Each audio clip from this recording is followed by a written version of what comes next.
अनजान ये फिल्म एक क्लासिक है। अगर आपने अभी तक नहीं देखी है तो अभी देखें। अनजान मैं उसे हंसी में उड़ा रहा हूँ।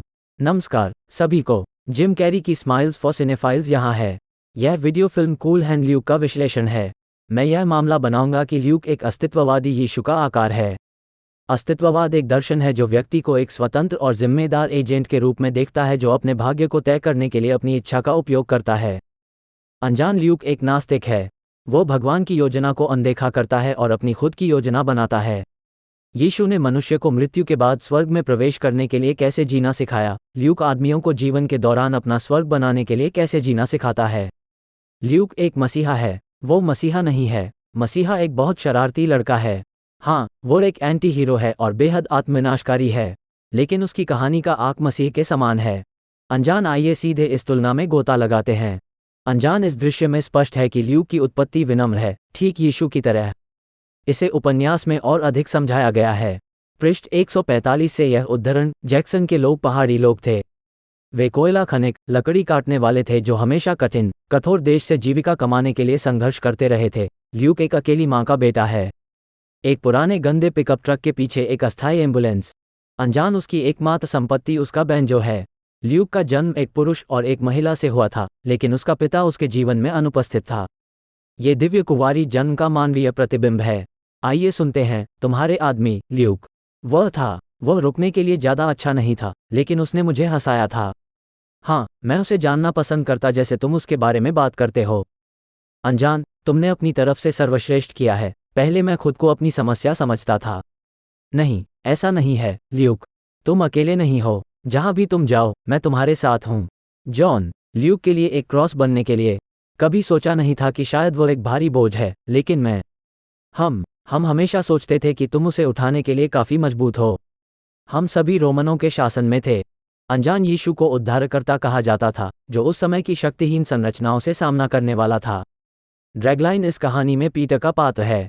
आइए उसे सुने। वो कुछ लड़का है, कूल, और ल्यूक गेल एक प्राकृतिक जन्मा विश्व जेकब है। ड्रैगलाइन पात्र संख्यात्मक है और इस बिंदु पर वो विश्वासी बन जाता है कि ल्यूक उद्धार करता है। अनजान, वो सब कुछ और वो तुम्हें एक और अच्छा हराया। जैसे आज, जब वो मेरे पास कुछ भी नहीं के साथ वापस आता रहा। हाँ, खैर, आप कभी कभी कुछ भी नहीं होना एक असली कूल हैंड ल्यूक। वाह वाह वाह। मेरे लड़के ल्यूक के बगल में बैठो। अनजान ये दृश्य उसकी मृत्यु और दफन, उसके पुनर्जन्म और फिर से उठाए जाने को भी दर्शाता है। अनजान परिवर्तन एक चमत्कार है जो मानव स्वभाव और ईश्वर के मिलन का प्रतीक है। ल्यूक स्वर्ग और पृथ्वी के बीच का पुल है। लड़कों, काम पर लगो। अब उसे मत परेशान करो। ल्यूक भगवान का नाम पुकारता है। ठीक है, मुझे और मत परेशान करो। वह क्या कह रहा था? उसने कौन सा नाम इस्तेमाल किया? ल्यूक, भूखा। अनजान, अब उसके पास अपना दिमाग है ना? उसने अपनी आस्था ढूंढ ली है। तुम्हारा दिमाग ठीक है ल्यूक। पश्चाताप की क्रिया भी यहाँ दर्शाई गई है। पश्चाताप करने का मतलब है हमारे पापों के बारे में हमारे विचारों को बदलना।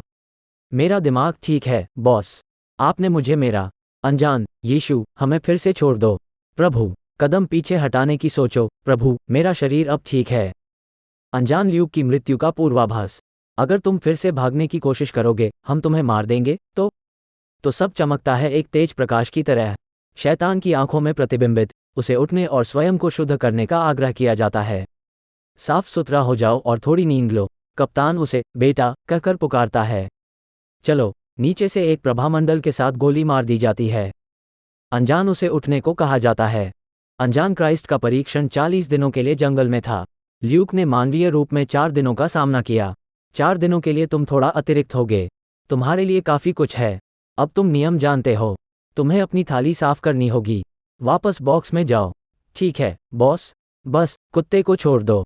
तुम आज़ाद हो। खैर, खाने के बाद नींद का समय है। इस भाग में दिखाया गया है कि जीसस मानवता की मृत्यु के लिए रोते हैं। ल्यूक अपने आप में आत्मदया दिखाता है, जो अनजाने में विश्वासघात है। जुडस एक चोर था और ड्रैगलाइन एक सेफ्रेका है। ल्यूक को एहसास होता है कि वे फंस गए हैं और उनके चारों ओर अधिकारी घेरा डाले हुए हैं। इस खंड में ल्यूक को एक मेज पर सलीब पर चढ़ाया गया है, जो जीसस की जीवनी से संबंधित प्रतीकात्मक अंत है। यहाँ 50 अंडे हैं, प्रत्येक शिविर के आत्मा के लिए एक। इस सीन का मतलब है कि ल्यूक इन आत्माओं के पापों को खाकर उन्हें बचा रहा है। इस भाग में ल्यूक आत्माओं के पापों को खाकर उन्हें बचाता है। ड्रैगलाइन कहता है कि अनंत महिमा के बीच केवल 9 और बचे हैं। जीसस को 2 चोरों के साथ सलीब पर चढ़ाया गया था, एक जो उनका बचाव करता है और दूसरा जो उन्हें डांटता है। फिल्म में बाद में ड्रैगलाइन और कोको से फ्रेकर और जोसेफ के बीच एक संबंध बनता है। एक ल्यूक के साथ खड़ा होता है, जबकि दूसरा उसकी पीठ मोड़ लेता है। इस हिस्से में ल्यूक का एकमात्र चमत्कार दिखाया गया है, कोई भी 50 अंडे नहीं खा सकता। उसकी मृत्यु और पुनर्जन्म के बाद, जैसे जीसस स्वर्ग में उठ गए थे, ल्यूक भी फिल्म के अंत में ऐसा ही करता है और ड्रैगलाइन के शब्दों में, जो कि स्वर्ग की एक सच्ची दृष्टि है, उसे 2 नामों के साथ दर्शाया गया है। इस भाग में कैमरा स्वर्ग की ओर बढ़ता है जब ल्यूक को कठिन सड़क के चौराहे पर सलीब पर चढ़ाया जाता है। उसके बगल में 2 देवदूत होते हैं जैसे वह आकाश में ऊपर उठता है। आपका क्या विचार है? क्या मैंने कुछ छोड़ दिया है? मुझे आपकी टिप्पणियों और विस्तृत विश्लेषण का इंतजार है। वर्तमान में कई पात्र अध्ययन चल रहे हैं, और अगर आपको ये पसंद आया है तो कृपया सदस्यता लें, लाइक करें और साझा करें ताकि मैं और अधिक बना सकूं।